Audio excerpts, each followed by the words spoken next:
Hürmetli qarindoshlar, Sharq Turkiston Surgundi hukumati televiziyasining xabarlar programmasida ko'rishinglarni qizg'in qarshi olamiz. Keçmişte əməliləşkənlər keləcəkdimi çoxum əməliləşdiganlıqdan kapalatı deydi mutafakkurlar. Türkiston zemini türksiz, Türk dövlətisiz, Uyg'ursiz. Yığıb aytganda Sharq Turkiston türklərsiz bina bo'lgan emas. Tabiatmi o'ziga xos shaklini Sharq Turkiston xalqisiz bergan emas va berolmaydi. Davrlar almışı, o'zi xalliq qulluqliqqa, erkinlik asoratga aylanishi mumkin bo'lgandek Sharq Turkistonning ismi va jismi sun'iy xaritlardan o'chirilishi, yangi ism va yangi jism berilishi mumkin. Tuproq ustidagilarni tuproq ostiga ko'mib tashlashga yangtirish rejalarimi to'xtamasligi mumkin. Halbuki buni qilayotganlar shuni diqqatga olmagandek darajada g'alchirlashgan ediki, vatanni vatan qilgan xalqni shu zaminning abadiy egalari qilgan narsa tuproq ustidagilar emas, uning ostiga ko'milganlar. Issiqqani uning yo'lida to'kilganlardir. Ustidagilarni ostiga ko'mish yo'li bilan ishg'olni uzartish mumkin, lekin ishg'olni qirg'in qilish bilan abadiylashtirish ham xiyoldan boshqa narsa emas. Yo'qotilishga duch kelish tahdid, ammo yo'qotilishga qarshilikning uzilmay kelganligi hamon yangidan barpo bo'lishning, tabiatning yangilishi misoli ko'milganlarning badali sifatida qaytadan ko'klab chiqishning, yangidan baroq solishining kelgusi muqarrarlikka qarab yuzilayotganlikning alomati, oldin bishoratidir. Eslash, xotirlash harakatlari mana bu shuarni jonliqlashtiruvchi dinamiklardandir. Bu yana o'z navbatida angliq yoki angsiz holda kelajakka qaratilgan qutlug' bir g'oyani, bir ideyani soyabon qilib ketayotganlikning ifodasidir. Dushmanlari tarafidan tog'dan o'zini etib qistalgan, yor leviga kelib qolgan vaqtdami o'lib olishdan iborat tushkunlikning, ojizlikning e'tirofnomasini avlodlarga qoldirishni nomus bilgan, dushmaniga qarshi ko'krak terash yo'lida o'lishdek g'urur va sharafning ma'naviy iznaklarini avlodlarning qaytadan ko'kraklariga taqab, g'urur bilan yashash uchun sakrab olish o'rniga tirkishish o'lishni, qarshilik ko'rsatishni tanlagan g'ururliq ota kabi na tarix, na tajovuzchi inkor qilishga yo'l topolmaydigan ikki buyuk tirilish hodisasi tarixga uyultash kabi naqshlandi.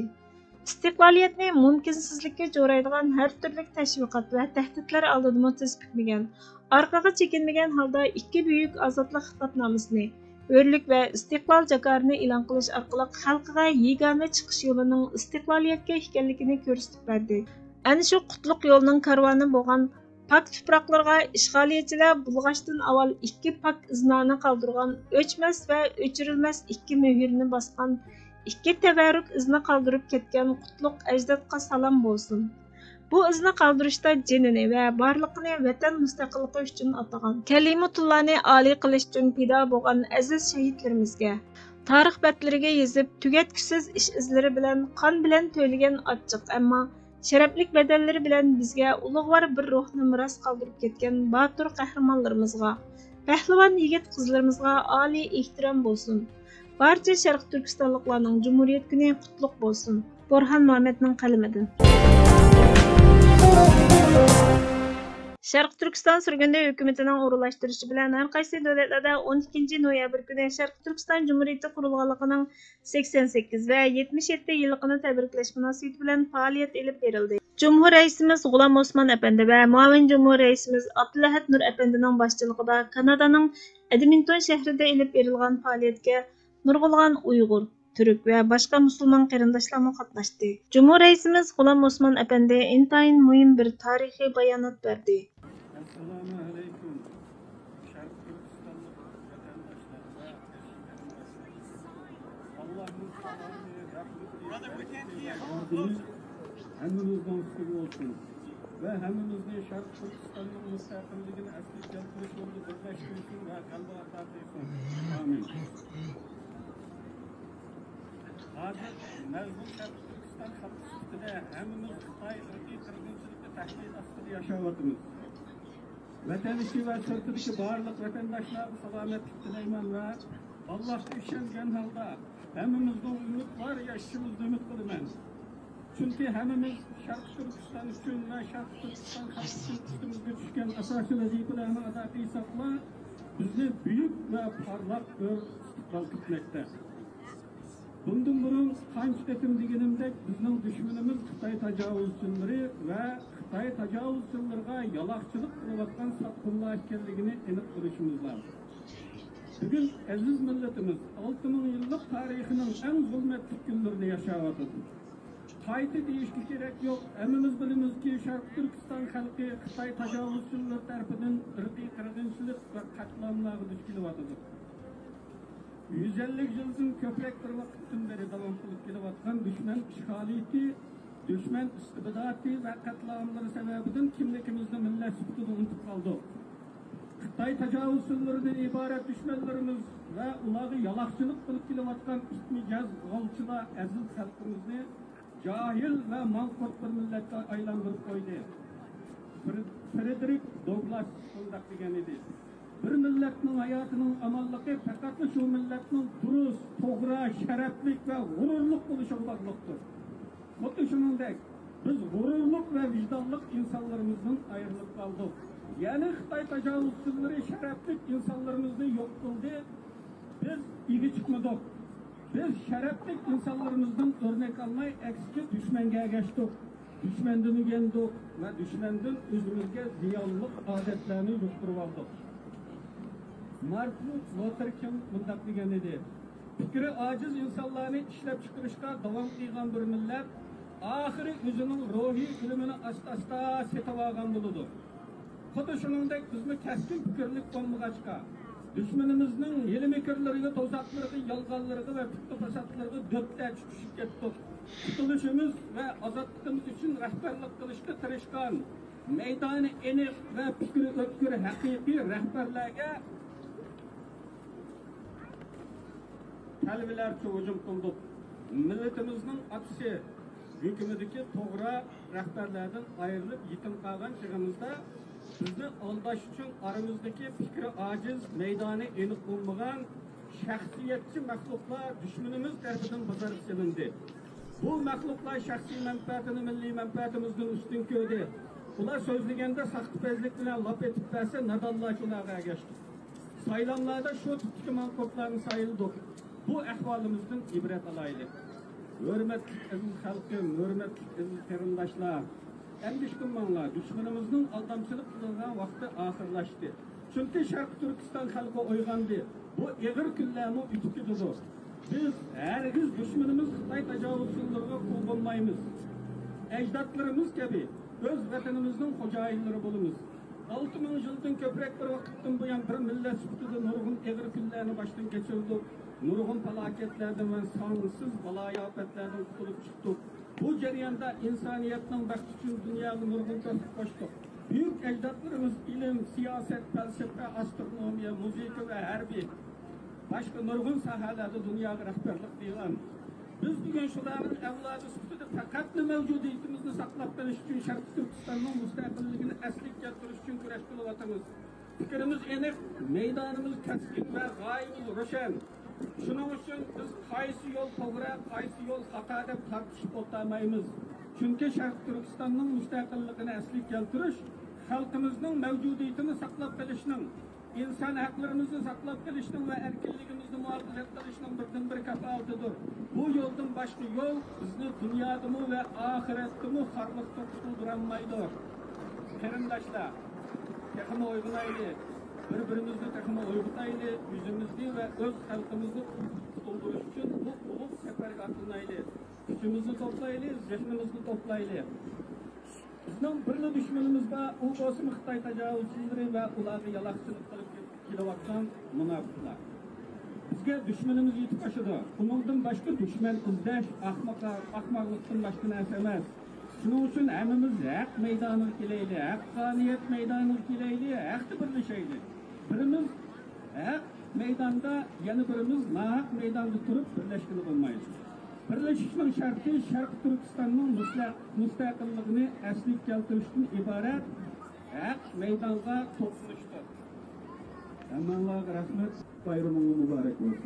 Sürgünde hükümetimizden muavin reisi Abdulahat Nur Efendi mundaq dedi. Köpçilik, yaxşımsizlar. Bugün 12 noyabr Sharq Turkistonning mustaqillik kuni.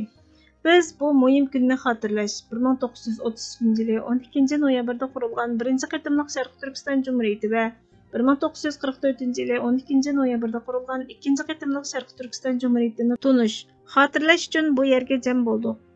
Uyg'ur, Qozoq, Qirg'iz, o'zbek, tatar va boshqa Sharq Turkistonda yashayotgan turkiy millat ommasi Xitoy imperializmining ishg'oliyatiga qarshi turib, mustaqil, zamonaviy Sharq Turkiston Jumhuriyatini e'lon qildi.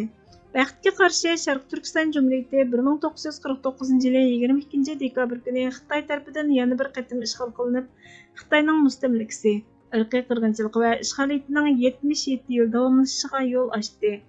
Har yili Sharq Turkiston xalqi Sharq Turkistonning mustaqillik kunini xotirlaydi.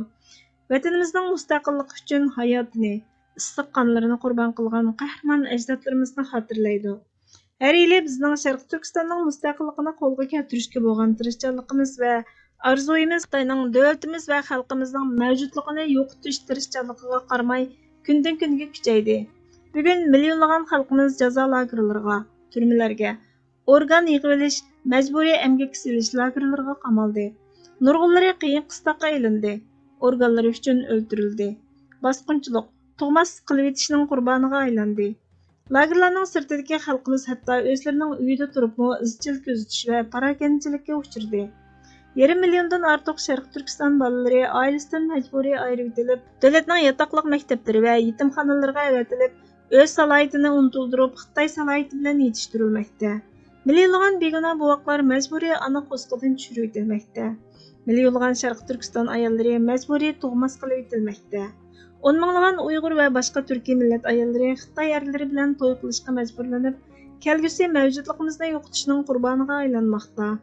Bizning shahrimiz, diniy so'rovlarimiz, hatto bizning qabristonliklarimiz bizning mavjudligimizning dalillarini yo'qotish uchun vayron qilindi. Bular nima uchun yuz beradi? Sababi zodi nima? Buni hal qilishning chorasi qandoq? Insonning kallasiga nurg'unlagan savollar tug'iladi. Chunki Xitoy tajovuzchilari bizning davlatimizni ishg'ol qildi. 1949 yili 22 dekabr biz mustaqilligimizni yo'qotdik. Bugungi yo'qolish girdoviga kelib qoldik. Chunki biz shu zaminning egasi edik. Xitoy yangi joy degan ma'noga ega Xinjiang deb ism qo'yib olgan 6000 yillik tarixning eng qorong'u davrini yashayotgan Sharq Turkistonning egasi edik. Dunyoning ko'p qismi Xitoydan qo'rqidi. Xitoy bizdan qo'rqidi. Sharq Turkistonning mustaqilligining oldini olishni o'tgan 10 yillik davlat mudofaa strategiyasining eng yuqori mudofaa nishoni qilib kelganligi buning isboti. Ularning necha yuz milliard dollar xarjlab davlatimizni mustamlika qilganligi, xalqimizga irqiy qirg'inchilik yurgizganligi, Sharq Turkistonni ishg'ol qilganligi buning tub sababi. Biz uchun birla hal qilish chorasi bor. U bo'lsa Sharq Turkistonning mustaqilligini asliga keltirish. Sharq Turkiston mustaqil bo'lmay turib, Sharq Turkiston xalqi kishilik huquqqa erisha olmaydi. Hozirgi amaliyotga qaraydigan bo'lsak, hayvonlar bizdan ko'p huquqqa ega. Mustaqilligimiz bo'lmasa, erkinligimiz bo'lmaydi. Gerçi 21-asrda yashayotgan bo'lsak-mu, Sharq Turkistondagi oilamizga telefon qilib, ularning ovozini anglay olmaymiz. Xitoy xalqimizni majburiy tug'mas qilib etgan. Turma va kamplarda organlarini sug'urib o'ltirayotgan. Mavjudligimizning har qanday isbotini yo'qotayotgan bunday ahvol ostida biz o'zimizning mavjudligiga kafolatlik qila olmaymiz. Sharq Turkistonda irqiy qirg'inchilik elib berilayotganligida shak yo'q. Shak shubhisizki, bu vahshiyliklarning yiltisi Xitoyning vatanimizni ishg'ol qilganligi. Sharq Turkistonning mustaqilligini qo'lga keltirmay turib, biz erkinligimiz, kishilik huquqimizni qo'g'day olmaymiz va kafolatlantira olmaymiz. Biz xalqaro jamiyat, davlatlar, dunyo rahbarlari, tashkilotlar va shaxslarni o'zlarini bizning o'rnimizga qo'yib, bizning yordam talablarimizga quloq berishini umid qilamiz.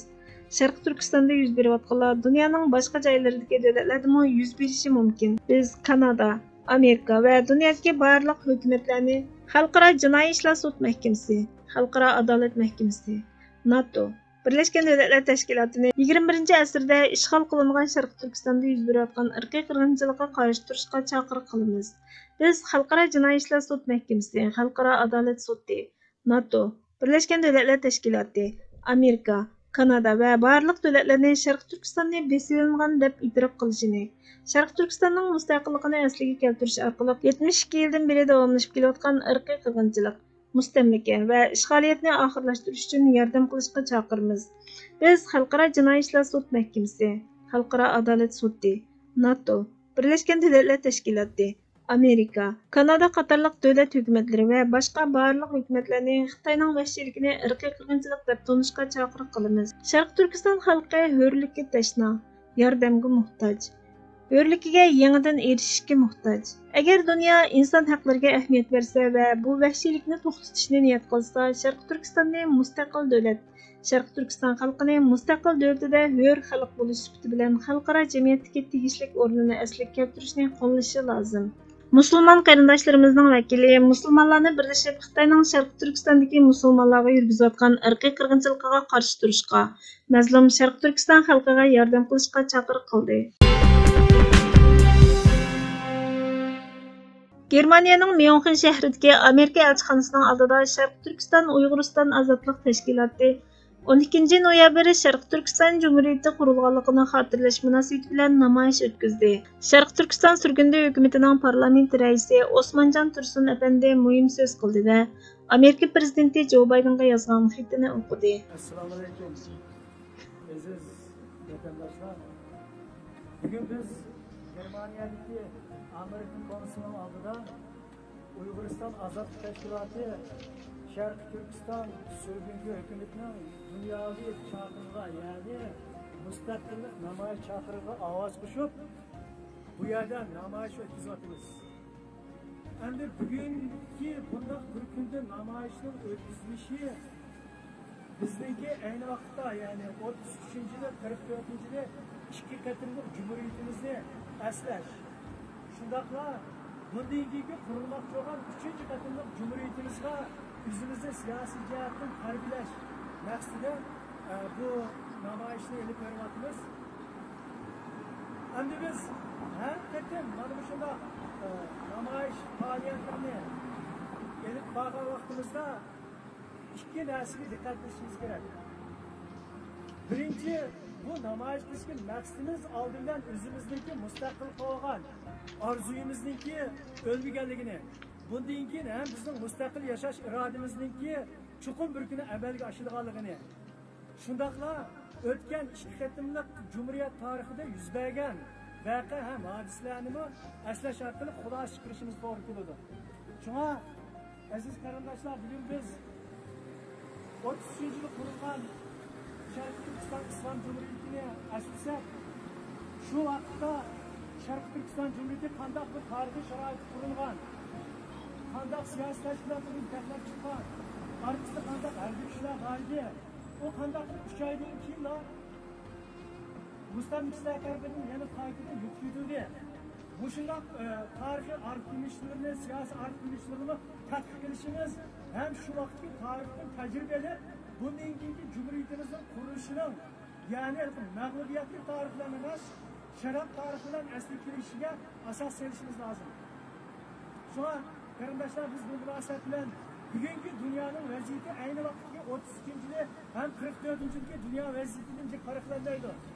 Mana bugun hozir Xitoy virusi butun dunyoni qaplab, dunyo iqtisodiyotini aytdi, qanaqacha yurmoqda dunyoning Xitoyni jazolash. Yani elimizde kılmaklarında Amerika başçılıklı her Amerikan sakçılarındaki Xitoyga qarshi embargo yurgizib Uyg'urlar irqiy qirg'inchilik olib boryapti degan qarorni chiqarishning o'zi dunyo siyosiy vaziyatida cho'ng bir davolashning qildiganligining bir belgisi. Bushunaq bir fursatni bizdan chin tutishimiz ham bilishimiz bundan keyingi qurilmoqchi bo'lgan yoki qurmoqchi bo'lgan 3-qatimliq Cumhuriyatimizga igivi jihatdan, siyosiy jihatdan, tashkiliy jihatdan, har jihatlardan, yani kurashning har bir tarmoq bo'lgan har taraflardan diqqat qilishimiz kerak. Shu munosabat bilan biz bugun Amerika prezidenti Jo Baydenga bir xat yozgan, men shu maktubni o'qiyman, uningki namoyishimiz rasmiy boshlandi. Uyg'ur xalqining siyosiy talablarini aks ettirgan Amerika hukumatiga yozilgan iltimosda mundaq deyiladi. Uyg'ur xalqi buningdan 77 yil ilgari Xitoy Cumhuriyetçi Partiyasi hukumatiga qarshi qurolli urushda g'alaba qilib, 44-yili 12 noyabr kuni Sharq Turkiston Cumhuriyeti hukumatini qurib mustaqillik e'lon qilgan edi. Baxtimizga qarshi 49-yili Xitoy Kompartiyasi vatanimizni ishg'ol qildi. Gerçi shuningdan buyon vatanimiz Xitoyning ishg'oliyati ostida bo'lsa-mu, Uyg'ur xalqi har turli usullar bilan ozodlik uchun kurash qilib kelyapmiz. Biroq bizning ozodlik kurashimizni qo'llaydigan, bizni himoya qiladigan hech qanday bir davlat bo'lmag'achqa, kommunistik Xitoy davlati bizni sistematik qirg'in qilib kelmoqda. Kommunist Xitoy davlati vatanimizni ishg'ol qilgan 72 yildan beri Uyg'ur xalqiga qarshi ijro qilgan zulmlarini, assimilyatsiya tüzümlerini esletip ötsek, qancha tom kitap bulup ketidi. 2016 yıldan buyan kommunistik Xitoy dövletining vatanimizda ijro qilayotgan qirg'inchiligiga qarshi Amerika hukumati inkos qilgandan keyin Yevropadagi 6 davlat ham Yevropa parlamenti Xitoyning irqiy qirg'inchilik va insoniyatga qarshi jinoyatlarini aybladi. Biroq kommunistik Xitoy dövletining rahbarlari mazkur ayblashlarni pisandga olmay Uyg'urlarni qirg'in qilishni izchil davomlashtirib kelmoqda. Buningdan 76 yil avval natsist Germaniyaning Yahudilarga qarshi ijro qilgan irqiy qirg'inchilik jinoyatini Amerika hukumati to'sib qolgan va Yahudi xalqini o'lim lagerlaridan Amerika hukumati qutqizgan edi. Navbatda Uyg'ur xalqi kommunistik Xitoy dövletining yig'ilish lagerlariga solinib, irqiy tozalash va irqiy qirg'inchilik va yo'qotish xavfida turmoqda. Bizning Allohga yalvarishdan boshqa o'zimizni Xitoy dövletining qirg'in qilishidan saqlab qolgandek choramiz yo'q. Xudo bizga yordamchi qilib Amerika hukumatini tanlagan bo'lsa, cho'qim Amerika hukumati bizga yordam qiladi. Biz Xudoga ishonamiz va Amerika hukumatining yordam qilishini kutamiz. Garchi vatanimiz kommunist Xitoy dövletining ishg'oli ostida, millatimiz irqiy qirg'inchilikqa mahkum bo'lsa-mu, mustaqil davlatimizni seg'inib, mustaqillik xotiri kunini eslab, erkin dunyodagi barliq Uyg'urlar 12 noyabr kunini tabriklab kelyapmiz. Shu munosabat bilan 2021 yil 12 noyabr kuni Amerika hukumatidan bir cho'ng hadiya kutamiz. Ya'ni Sharq Turkiston Jumhuriyatini 1949 yil Xitoy Kompartiyasi ishg'ol qilgan va ishg'oliyat ostidagi davlat ekanligi. Amerika hukumati qabul qilsa, bu hadiya Uyg'urlar uchun bek cho'ng ahamiyatli bir hadiya bo'ladi. Vatanimiz Xitoy dövletidan qutulib, ozod bo'lmoqcha Uyg'ur xalqi yo'qotilish xavfidan aman qolmaydi. Amerika hukumatiga, Amerika prezidenti Jo Bayden apandiga, butun Amerika xalqiga rahmat aytamiz. Olimjon Mehmet va Abdurimjon apandilarmo muhim so'z qildi. O'zini demokratiya va erkinlikning simvoli va qo'g'disi deb atagan Amerikaning Xitoy dövletining Sharq Turkistonda elib borayotgan irqiy qirg'inchilik siyosatiga qarshi bir amaliy bir chora-tadbir va siyosat yurgizishini talab qilamiz. Ve Amerika Devlet Meclisi'nin en kısa vaktinde Uygur mecburi emgek to'xtatish, yani emgekini to'xtatish kanununu tasdiqlab icra qilishga chaqiramiz. Ve şunun bilan birlikte Amerika Prezidenti hürmetli Joe Biden efendinin sabit prezident Donald Trump'ın Xitoy qarta yürgizgen barliq siyasetlerine sadık qilishga chaqiramiz. Qarindoshlar, ikki qatimliq mustaqillik urushda biz g'alaba qilgan, siyosatda mag'lub bo'lib, diplomatiyada mag'lub bo'lib, vatanimizni mag'lub bo'lgan dushmanga fojiali bir holda o'tkazib berishdi. Xoinlik bizning ajdodlarimizning tarixida o'tgan, ya'ni ajdodlarimiz demakchi bo'lgan, ajdodlarning orasiga bir turgan xoinlar demakchi qarindoshlar. Tarixda o'tganlarning hammasi bizga ajdod qilishga loyiq emas. Bugungi kunda turvatimiz ayıldızlık köz bayrağını götürüp mangallarının hemmisine vatanını müstakil kıladigan, milletimizni azat kıladigan inqilobiy qahramonlar bo'lish salohiyatiga to'shmaydi. Xuddi shunga o'xshash 33-yil va 44-yil vatanimizni azat qilish uchun qonliq urush qatnashgan shu qahramonlarning orasida yanada bir turkum fidokor, munofiq xoinlar bor edi. Sovet ittifoqiga sadoqatmandlik bildirib, Xitoy Kommunist Partiyasiga sadoqatmandlik bildirib, mag'lub qilayotgan Xitoyning Go'mindan Cumhuriyetçi Partiyasiga sadoqatmandlik bildirib, muqaddas vatanimizni 100 minglab qon to'kib qurbon berib azod qilgan mustaqil vatanimizni dushmanga o'tkazib kelishga intayin cho'ng kuch chiqargan xoinlarni batdi. Qarindoshlar, ben ajdodlar degan bu so'zning orasiga xoinlarni istirib qoldim, chunki yozilgan, nurg'unlagan tarix tom kitoblarda shu xoinlarning qahramonliklari tasvirlanib, bugungi kungacha madhiyalanib kelyapti. Biz hozirchilik kimning vatanga xiyonat qilayotganligini, kimning vatanga sadoqatlarni bildirib kelayotganligini tekisi ayirib bo'lolmadik. Tarix javob buldu deymiz. 70 yıldan keyin tarix şu Cumhuriyet davridagi xoinlarga javob qildi. Oshkorlandi, ama biz unaga javob qilolmadik. Bunisi xoin, bunisi qahramon deb biz uchuq baho berolmadik. Shuning uchun bugungi kundami o'xshashni mengyapti. Parallel ikki erkak o'xshash mengyapti qarindoshlar. Ben bu temaga kelmoqchi emasdim.